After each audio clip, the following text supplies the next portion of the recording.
Assalamualaikum warahmatullahi wabarakatuh. Perkenalkan, saya Siti Yuningsih dari kelas A5 semester 2. Di sini saya akan membuat presentasi tentang noun clause connectors dan noun clause connector subject dalam mata pelajaran keterampilan bahasa Inggris 2. Berikut penjelasannya. Pada noun clause atau yang sering disebut dengan klause benda merupakan klause yang menjadi anak kalimat yang berfungsi sebagai noun atau benda. Karena berfungsi sebagai noun, klause ini dapat berfungsi sebagai subjek, objek maupun object of preposition. Noun clause diawali dengan noun clause connector. Perhatikan pola berikut. Pada noun clause connectors terdapat kata what, when, where, why, dan how. Kemudian ada juga whether, if, dan then. Seperti contoh kalimat berikut. Sally explained why she did it. Di mana Sally sebagai subjek, explained sebagai verb, why termasuk dalam noun clause connector seperti tabel di atas, kemudian she sebagai subjek dan did sebagai verb. Berikut contoh yang kedua. Ada the citizens worry about bla bla bla is doing. Di mana ada jawaban diantaranya A.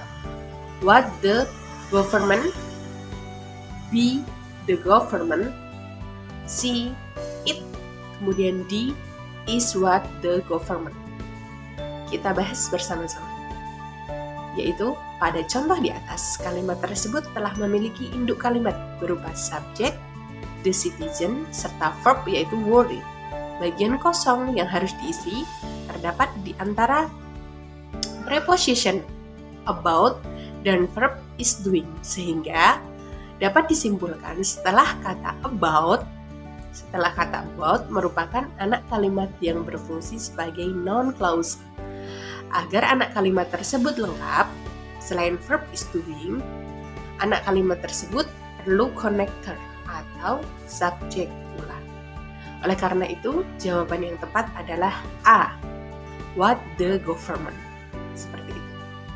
Kemudian yang kedua yaitu ada noun clause connector subject. Pada pembahasan sebelumnya, kita telah mengenal bentuk noun clause.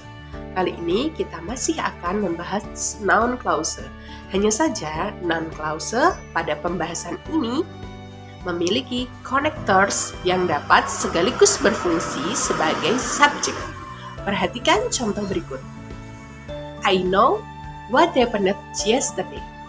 Pada contoh di atas terdapat dua klause, yakni I know dan what happened yesterday. Kemudian klause tersebut dihubungkan oleh connectors, yaitu what, yang membentuk anak kalimat noun clause yang berfungsi sebagai objek. Pada kalimat tersebut, connector what berfungsi sebagai connector sekaligus sebagai subjek dari anak kalimat tersebut. Noun clause connector subject itu terdapat tiga kata, yaitu ada who, what, dan which. Seperti contoh kedua, kita simak bersama-sama. The company was prepared for bla bla bla happened with the economy. Ada pilihan jawaban di situ. A sebagai it, B the problem, C what, kemudian D when. Kita bahas bersama-sama. Pada contoh kalimat di atas, kalimat tersebut telah memiliki induk kalimat berupa subjek, the company, serta verb yaitu sebagai was prepared.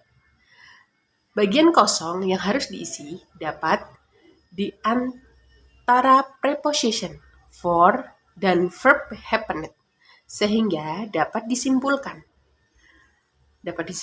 setelah kata for merupakan anak kalimat yang berfungsi sebagai noun clause, sehingga anak kalimat tersebut lengkap.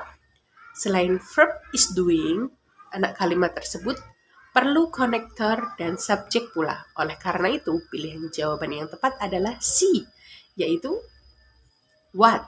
Karena konektor what dapat berfungsi sebagai konektor sekaligus subjek. Dari pembahasan tadi dapat disimpulkan yaitu 1. Noun clause dapat berfungsi sebagai subjek, objek, maupun of the preposition. Noun clause diawali dengan connectors berikut. Ada what, when, where, why, how, whether, if, dan then. Polanya adalah subjek plus verb plus connector, kemudian plus subjek plus verb. Dan yang kedua yaitu noun clause connector yang berfungsi sebagai sekaligus subjek. Noun clause connector yang dapat berfungsi sekaligus sebagai subjek adalah who, what, dan which. Berikut penjelasan saya, kurang lebihnya mohon maaf. Terima kasih dan see you.